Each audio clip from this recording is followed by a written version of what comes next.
Good morning mga idol. Welcome back to my Facebook. Ito na, yung aking Euro Danhari 186cc. Ayan. Bali mga idol, ang gagawin ko dito, isesedgar ko na siya. Ang problema mga idol, may issue si Euro 186. Ang issue nito mga idol, kalimitan, sa mga sabi nga ng iba hard start, pero nagawa natin ng paraan doon sa kickstarter. Meron pa siyang isang issue na napansin ko mga idol, kasi nga habang ginagamit ko siya, nakikita ko yung issue niya. Ang issue niya dito ay yung front shock. Napakatigas masyado. Hindi siya lumalaro ng ayos at talagang para siyang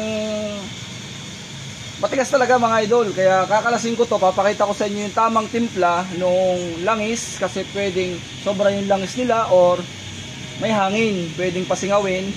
Pero maganda mga idol, papakita ko na rin sa inyo. Pero dahil may sedgar yan at lalambot, sasapian ko na rin siya. Pero kahit may sapi siya, maganda siyang lumaro. Tara guys, kalasin natin at papakita ko sa inyo.